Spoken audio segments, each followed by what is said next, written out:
havuze ngo iki muzumva intambara n'impuha z'intambara hamwe namwe ibishitsi abantu bazagambana n'ibintu byavuze bangane mbese ibyo uri kumva kuri kuvuga se hari gushya nta kumva ngo umwana yishe nyina ni ibintu wagiye wumva kera umuntu yishe umwana we ibintu wagiye wumva kandi ibintu bihe biri kugenda uhurira amaso kuyo mwijuru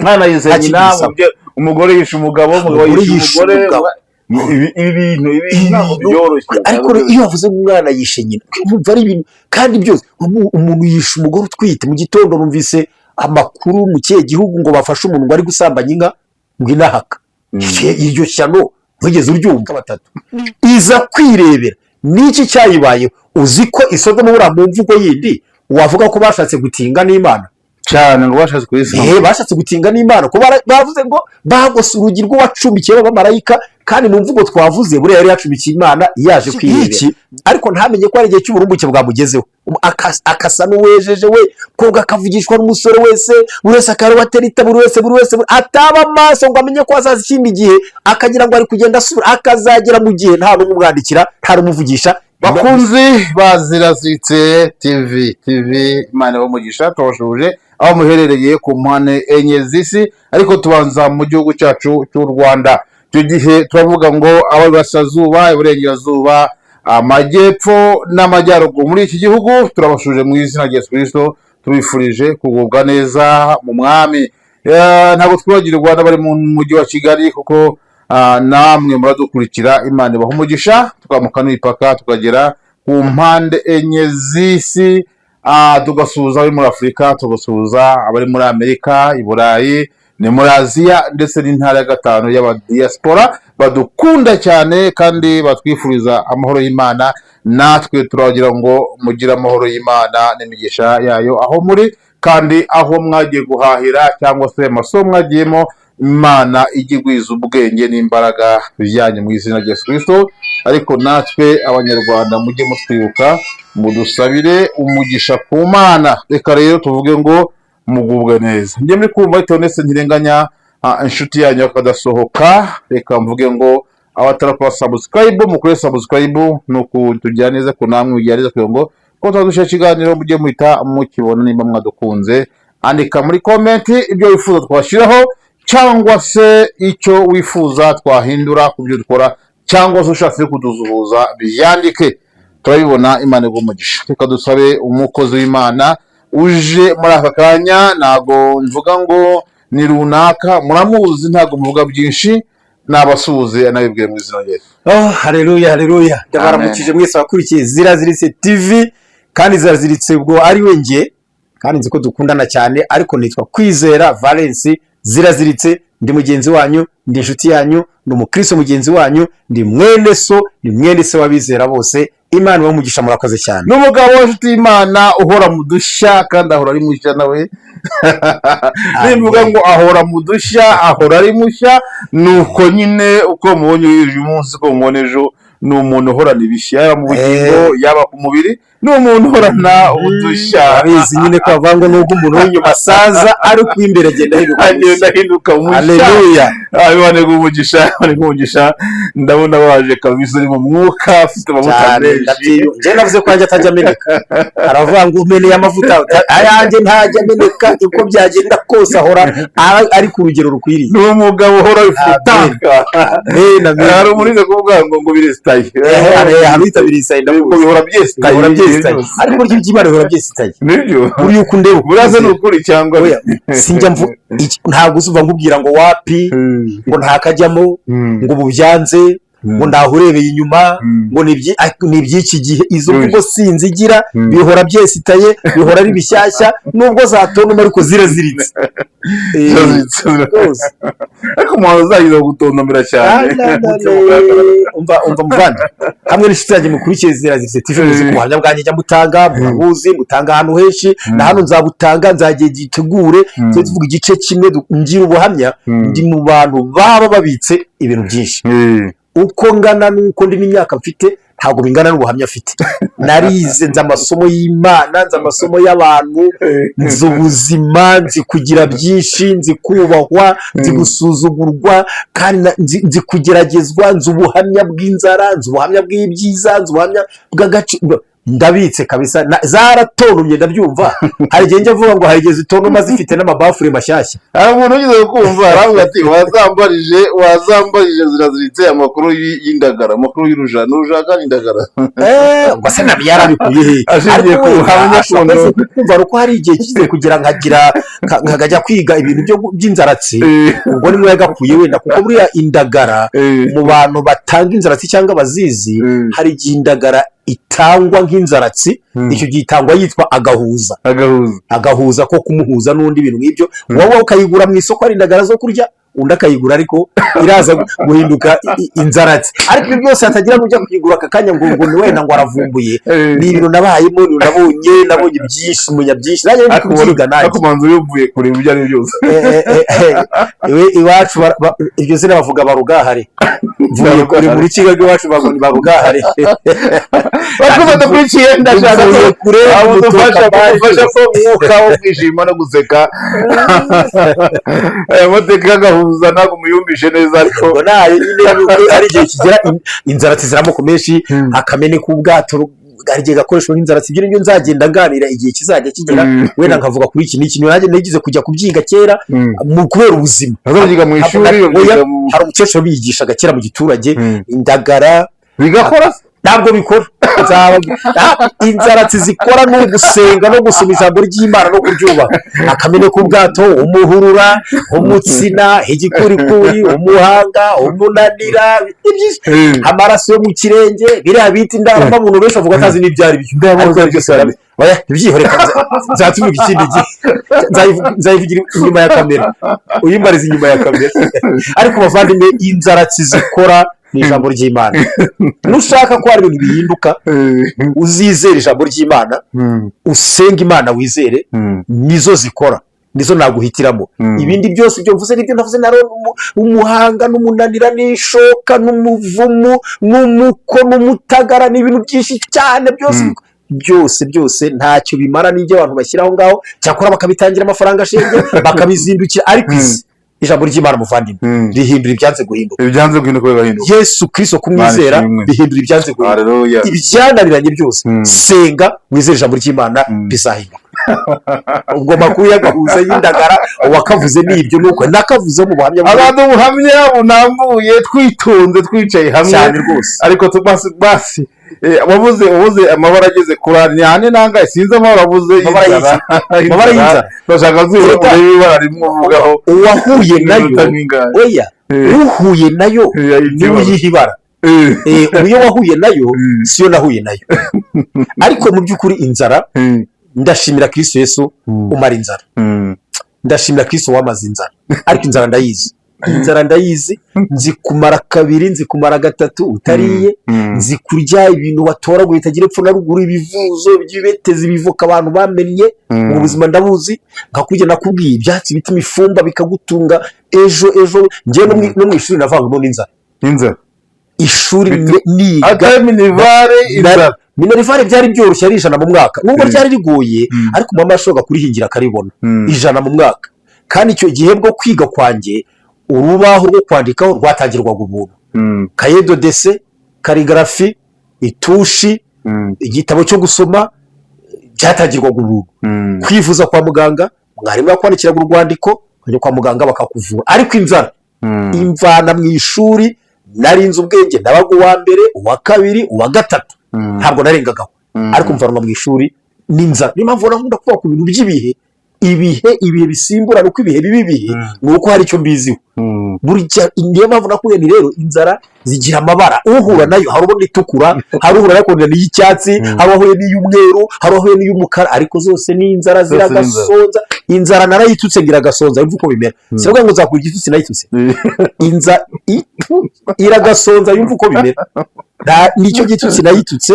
inzara iragasonza wize gutuka urupfungo rugapfa rubure hari uwundi wavuze ngo ruragapfa rupfakare yarututse urupfungo ruragapfa ruhamba rw'ikara ngo ruragateterezwa rurakazigirizwa buriya narwo nuko ruba rwazengereje abantu ariko umuvandimwe ukurikiye Ziraziritse TV tuvuze nk'aho turi gusetsa cyangwa guseka ariko nabyo biba bikenewe useke wishime ariko ndagusengeye ntuzasonze wowe udukurikiye kandi Imana iranyumvise uwawe ntazasonze umwuzukuru we ntazasonze umwuzukuruza ntazasonze ikiriza ngo amena kandi ariko ibyo uvuga niba bari bagasonze harimo abashonje ubu barahari urimo urabwira abantu bariye n'abatariye bose abo ushonje uri mu nzara y'umukara cyangwa y'umweru uko ari kose ni inzara muri Imana inzara umuntu yariye nkamenya ngo njya ngo n'abandi bose bariye oya je ndabizi ko abantu Yesu ntabwo ari kumeza ndabizi ko umuntu asonza aho nzu ubuzima muvandimwe te wowe nzu ubuzima ukunda ukunguko ariko reka mvuga akantu gato wenda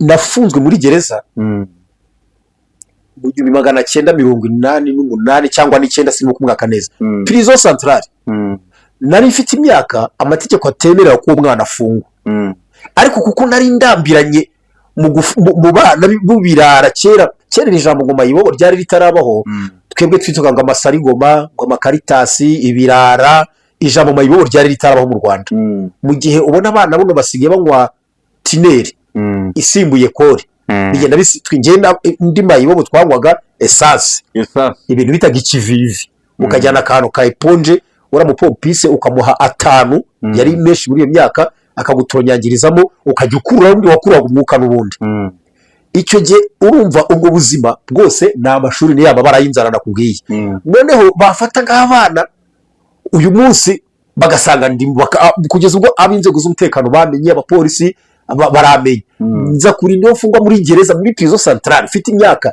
itemerera umwana gufungwa ariko kubera kurambirana mu burara bashyira muri prison ubu nambaye iroza hari igihe nkoresha terime abantu bagaseka avuga ari igihe ndi mu mfura z'iroza abandi ni ifura mu byiza bugena nabaye ifura y'iroza yo kwambara iroza kuko iroza ari kiza mu Rwanda murakira abafungwa bambaraga imyenda y'imikara isa nabi ikivaho nahise ndyambara ku myaka amategeko atemera ko umwana afungwa ariko kubera kurambirana mu burara mu busarigoma mu bubo hashimwe Uwiteka wandengeye hashimwe Uwiteka wandokoye hari ijambo tuganize gatoya ubuzima bwakugoye birashoboka ko hari ubuzima bayemo nawe kumva urakubititse tuvuga uti uyu mwaka uyu n'uyu niwo mwaka ntazibagirwa mu mateka yanjye imyaka ni myinshi n'ubusanzwe ariko hariho n'ibyo mbenda mba ntibuka neza ikibazo mfite mu mutwe urakizi ariko uragituma hari ibyo mvuruna bimwe ndibizi akore twakivugaho utaha ndetse tuzakivugaho nta kibazo uze kukigraza mu ifoto wenda ariko nta kintu wakihorera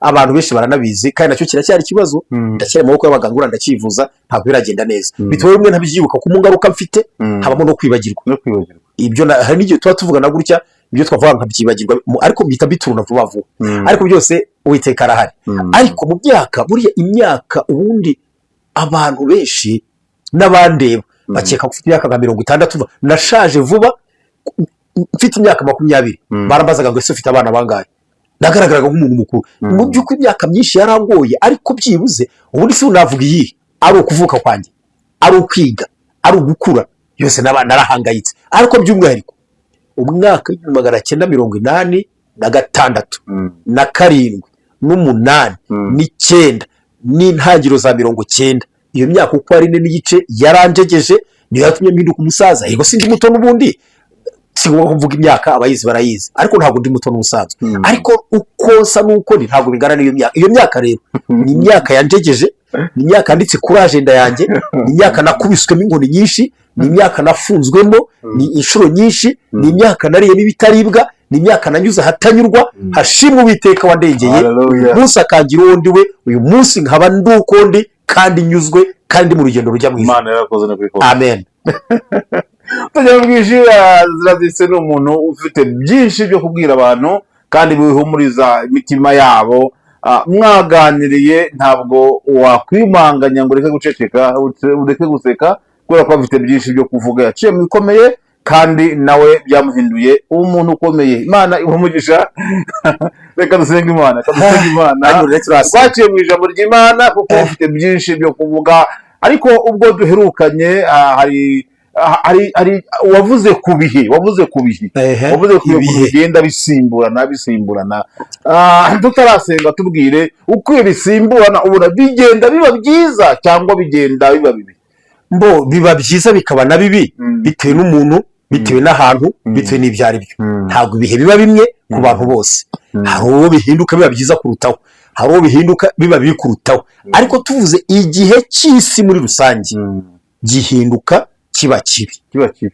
Ntabwo tugenda twinjira mu gihe cyiza isi, ubwo mvuze isi muri rusange, kuko hari ibihe ku bantu, hari ibihe ku bindi biremwa, hari ibihe ku butaka, hari n'ibihe ku kirere. Ubu turi mu gihe batubwira ngo ayo kayunguruzo k'izuba ngo karatobotse. Ibyo ni turi kumva, ibyo ni ibihe ku bidukikije. Hari ibihe umva ngo pariki izi n'izi ntizikiriho, inyamaswa izi n'iyi, ibyo ni ibihe ku bindi biremwa n'iki. Ariko ibihe by'isi muri rusange, nk'uko Yesu yabivuze, nk'uko Bibiliya ibivuga, nk'uko abahanuzi babihanuye, nk'uko Pawulo yabihanuye, bigenda biba bibi kurutaho. Impamvu bivuga ngo uba maso, abe maso kandi ushobora kwitegura. Uvuze ku nyamaswa, nibuka inkuru yize guhitinga cyane kuri social media ivuga ku bigendanye ngo ni inka z'igaju ngo zari zarabuze muri Amerika, ngo n'abatambyi ngo barabura, ngo ariko ubu ngubu ngo inka z'igaju ngo zarabonetse, ngo biteguye gutamba muri Amerika, ngo Yesu akaza muri Amerika cyangwa muri Israel.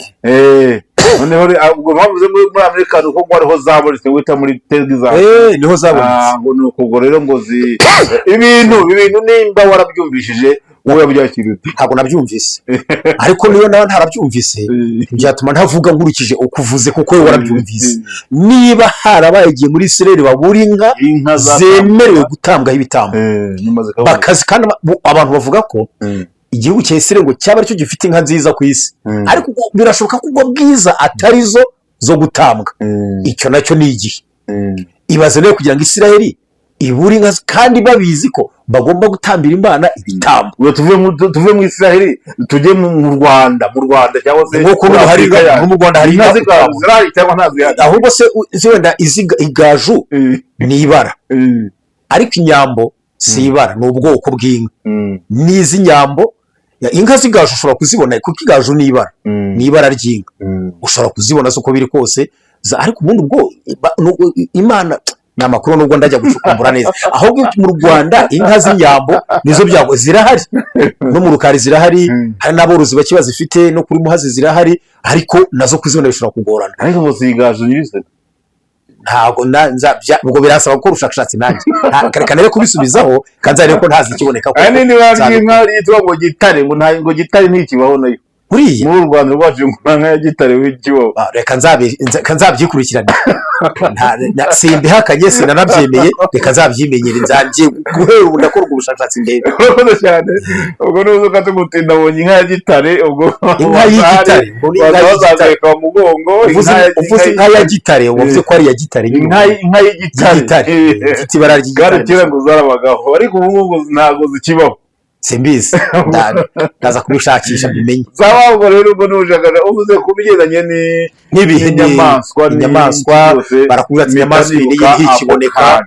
Mu minsi yashize wumva iki gihugu cyahaye u Rwanda intare, uva ko mu Rwanda intare zari zahabuze, abandi baraziduha. Ibyo ni ibihe byose rero, ni uko nyine ibihe bigenda birushaho. Ujya ureba hari ahantu hari ishyamba baherutse kuvuga ngo ryahiye cyane, haracyari mu Butaliyani, niba ari rigashya, burya hahiramo ibindi bidukikije byinshi. Nuko ibihe bisimburana. Uvuze gushya, nibuka amakuru avuze ko ngo n'umuntu uzane mu Butaliyani ngo hari gushya cyane, ngo biteye ubwoba. Ubu nyine mu Butaliyani ngo hegitari ngo zigeze mu 2100, ngo hapfamo abantu ngo batanga sinzi, ngo amahanga arimo arakurura kujya kuzimya uwo muriro. Tubwire tuganirize iyo miriro iri gutera hambere hahiye muri Los Angeles muri Amerika, none ngo ni mu Butaliyani hahiye. Ntabwo tuzajiduka ni mu Rwanda hahiye. Mu Rwanda uretse ko nta nzu byawumva wenda ngo inzu yahiye, mbese niba yahiye inkongi z'imiriro ziterwa n'ibintu byinshi ntiwamenya mu by'ukuri ngo ubona ko niyo bavuga ngo inzu yahiye, bavuga ngo ntiharamenyekana impamvu biteye kenshi igihe basanga ari insinga wenda zesaye nabi zimaze igihe zigasaza amakuru sirikwiza mu bintu bitandukanye gaze ziturika birabyo mu bindi bihugu byo biravuga ko bigira n'ubushyuhe bwo bwabyo bikabyara umuriro ariko icyo tureba ni iki biriya byose ni ibimenyetso bizaranga imperuka abashaka kubitabaga jise nyine ni ibimenyetso bizaranga imperuka niko bavuga n'ibirwara biriho ntabwo byabagaho ari indwara ziriho ubu hari igihe zitabaga ni ibihe nyine uko bavuze ibihe icyo ni igihe cyo kuvuga ngo umujyi wose wahiye muri ibyo bihugu ishyamba amahegitari mu birumbi byahiye na ba nyiraho bagashaka ingaruka zibite ikintu gikwiriye ubu ku baremwe bose ni ukuburira amaso kuyo mu ijuru haleluya ikintu gikwiriye ubu ni ukuburira amaso kuyo mu ijuru ni ibihe havuze ngo iki muzumva intambara n'impuha z'intambara hamwe namwe ibishitsi abantu bazagambana n'ibintu byabo bangane mbese ibyo uri kumva kuri kuvuga se hari gushya nta kumva ngo umwana yishe nyina ni ibintu wagiye wumva kera umuntu yishe umwana we ibintu wagiye wumva ni ibintu bibi biri kugenda kuburira amaso kuyo mu ijuru mwana yishe nyina umugore yishe umugabo umugabo yishe umugore ibintu ntabwo byoroshye ariko iyo wavuze ngo umwana yishe nyina wumva ari ibintu kandi byose umuntu yishe umugore utwite mu gitondo numvise amakuru mu kihe gihugu ngo bafashe umuntu ngo ari gusambanya inka ngo inahaka iryo shyano ntugeze uryumva ni ibintu bishyashya uri kugenda byaduka ukumva ibyo ni ibintu bizaranga imperuka ubu nta gukomera amashyi ubutinganyi bakabishyigikira bakabishyira mu itegeko ryabyo ngo biremewe ngo umugabo abane n'undi mugabo umugore abane n'undi mugore uzi ko abamarayika twavuze byinshi tutarasenga ariko nta kibazo n'ibintu byiza uzi ko imana yavuze ngo ubwo gutaka k'abarega isodomu kwangeza hari kwishi ngo nawe ngo bikaba bikabije ibyaha byo bigakabya cyane ngo ndamanuka ndebe ko bakora niba gutaka kwa imana yamaga kandi ngo niba atari kwemeza ngo ndabimenye ariko muri gasanga kwemeza iza kwirebera abamarayika imana yambaye ishusho y'abamarayika batatu iza kwirebera niki cyayibayeho uzi ko isodomu bura mu mvugo yindi wavuga ko bashatse gutinga n'imana cyane ngo bashatse kuyisoma bashatse gutinga n'imana ko bavuze ngo bagose urugi rw'uwacumbikiye b'abamarayika kandi mu mvugo twavuze buriya yari yacumbikiye imana yaje kwirebera noneho abagabo ngo muri urwo rugo ngo bagota umudugudu babwira ruti ngo sohora abagabo binjiye turyamane nabo ubwo nuvuga mu yindi mvugo ngo bashatse gutinga n'imana imana yaje kwirebera abantu bashaka kuyitinga wumva urwego rw'uko abantu rugeze ubwo bari kubikomera amashyi amadini amwe n'amwe akemera gusezeranya abo bantu uyu mwanya simvuze ngo ndarwanya ibi ndashyigikiye ndi mu ijambo ry'imana njye ndi mu mwuka w'uko imana ivuga cyo ni ikintu imana yanga urunuka nta navuga buriya rero abantu bitege igikurikiraho kuva isi yose ibyemeye si isi yose we yaho nabona nkabije kuva ibihugu bimwe na bimwe bibyemera kora n'ibihugu binakomeye n'abantu banakomeye bakabishyigikira bakumva nta kibazo umugabo abane n'undi mugabo umugore n'undi mugore ibu witege ikizakurikiraho hasi imana iracyahana ko mbona hari imana yacece tutagihana icyo kibazo uzakiyibaza icyo kibazo nakugiramo kukiba wese wowe nidahanaho irahana muri ibi bihe kandi izanahana ubundi ubu ngubu imana yiteguye guhana kuko yaravuze ngo ibyo urabikora nkakwihorera ariko nzaguhana mbishyire imbere y'amaso yawe uko bikurikirana mane ko mugishaka dusanga imana twinde mu ijambo ry'imana ikibazo cyo nuko ziraziritse cyangwa se kwizira Valens ni inshuti y'abakunda social media kandi mbibutse ko ivuga ubutumwa bwa social media yego hariho byinshi ariko kandi hari amacana ujyaho ugasanga iby'ubugingo kandi ugasanga iby'umumaro byakugira akamaro mu gihe nk'iki kandi hariho n'inama hariho n'impuguro wajya unahamagara ukabaza ukavuga uti mbigenze nte nubwo ibyaha hari byinshi ariko kandi imana yagenda iducira amarenga ituburira mbere yavuze ngo twibutse amasezerano tubiye ko utabuzarangira undi aravuga ngo menyesha igihe mbese iwacu ni muhero ariko kandi abandi ngo bakanguze ibimenyetso ni byinshi ariko kandi n'ibitwereka ko Yesu ari hafi kugaruka imana ibamugisha ibi ndabikunda mabwira ko Yesu ari hafi kugaruka kubera ko imirindi ye abasenga turayumva noneho ngenda bari ntago akiri ku irembo nk'ayandi rimbo ahubwo wanza ageze kuri salo noneho ntabwo umwami ageze ku irembo yaraharenze senga imana data twese turi mu ijuru habwa icyubahiro turi mu mugambi wawe data kandi turi gusoza umugambi wawe iyo nubutse byinshi wantambukije ndushaho ko no kuri mu mugambi wawe narakubonye mu bibazo narakubonye nihebye narakubonye ncitse intege, narakubonye mu bihugu, narakubonye mu binyabiziga, narakubonye mu kirere, narakubonye data wa twese ushimwe, narakubonye sangura Imana ikora, kandi nakubonye biruta uko nari narakubwiwe, narakubonye unyambutseho ntari kwiyambutsa, narakubonye data, narakubonye idubu n'intare binesheka, narakubonye Goliyati anesheka. Uyu mwanya ntabwo wafite kuko ngufite, tugufite ntitwifuza undi murengezi. Ushimwe data, uri kumwe natwe muri iki kiganiro, kandi uha umugisha umuntu wese ucyakira akacyumva umutima we, kandi akagiha agaciro kuko uvuganye nawe. Ubane natwe tugitangiye tunagisoje, mu izina rya Yesu Kristo umwami wacu, amen. Ndagira ngo mbasomere umurongo amagambo makeya yiyongera kuri iki kiganiro tuganiriye, kandi nzakomeza kuganira cyane, mube hafi kuri iyi channel rwose. Kansoma igitabo cy'Itangiriro ibice 41 ku murongo 29. Haravuga ngo hazaza imyaka 7 y'uburumbuke bwinshi mu gihugu cya Egiputa cyose, hanyuma hazakurikiraho imyaka 7 y'inzara, ubwo burumbuke bwose bwibagirane mu gihugu cya Egiputa, bwibagirane mu gihugu cya Egiputa kubw'inzara izamara igihugu. Uburumbuke bwe kwibukwa kubw'inzara ibukurikiye, kuko izaba nyinshi cyane. Kandi icyatumye izo nzozi zibonekera Farawo kabiri, nuko ibyo byakomejwe n'Uwiteka, kandi byakomejwe n'Imana, kandi izabisohoza vuba. Bavandimwe, nshuti zanjye mukurikiye Sirasise TV, ntabwo nifuza ko tuma mwanya munini, nashatse ko tugana iminota 30 gusa itari burenge, ntiza ko hasigaye mike. Ariko kuri iri jambo, ubu ni ubusobanuro uwitwa Yosefu, ndahera hafi, ntabwo mpera mu mavu n'amavuko y'ibi, amaze gufungurwa muri gereza, avugiwe n'umwe mu bagaragu bafungamwe ba Farawo. Farawo yarese inzozi zikabura gisobanura, abagerageje birayita ngo abacumye, abakonikoni, abapfumu bose byanze. Yosefu akahagera, Farawo akamubwira ngo numvise bakuvuga ko washobora gusobanura inzozi, ariko mu ijuru hari Imana. Haleluya. Ari isobanura igahishura ibihishwe. Yosefu asobanura izi nzozi, yabwiye Farawo ati ko amusobanura ati inka 7 warose zinanutse ni imyaka 7 izaba y'inzara, amahunda 7 y'imishishi nayo ni imyaka 7 y'inzara. Amahunda 7 rero mazima meza ngo y'amahunda kibaze ni imyaka 7 y'uburumbuke. Inka 7 zibyibushye ni imyaka 7 y'uburumbuke. Umva ko ndi muri rya jambo ry'ibihe, kandi uko tuzaganira kose nzajya mvuga ku bihe. Ibihe nzabivugaho cyane. Wibuke mu gitabo cy'Umubwiriza cyo 3 wera ku murongo wa mbere havuga ngo hari igihe cyo kuvuka n'igihe cyo gupfa bigakomeza, ariko titi bavuze ngo ikiri munsi y'ijuru cyose kigira umwanya wacyo. Ibi ni ibihe bibiri rero, kandi ibi bihe byagwirwaga Misiri y'ubu Egiputa, hari buri muntu no ku giti cye ibi bihe ajya bigeramo. Uyu mwami rero igihurimo, niba uri mu gihe cy'uburumbuke ni byiza, shima Imana, ariko uzigamira igihe cy'inzara, kuko ngo hazabaho ikindi gihe. Ntabwo ndi kuvuga inzara iyisanzwe y'ibiryo nubwo nayibaho, ndavuga inzara, ndavuga situation, ndavuga ibihe bihinduka. Yosefu yaramubwiye ngo mugiye kweza ibiryo. Hari igihe no ibijumba bigize kubyita amazina. Niba unyumva urayaza amazina amwe namwe, mazina we babihimba amazina, ariko sinzi ko uyu munsi ibijumba wabyita amazina, simbihamye. Icyo gihe n'abantu babazanaga ibijumba kuyigurisha mu masoko, bakabura abaguzi, bakabura n'umubaza ngo nangahe, bakwemera mu isoko bagataha, ngo bitwarire ibase yabizanyemo cyangwa igitebo, akabimena mu isoko bagataha. Ariko uyu munsi icyo cyari igihe rero kigera no ku muntu.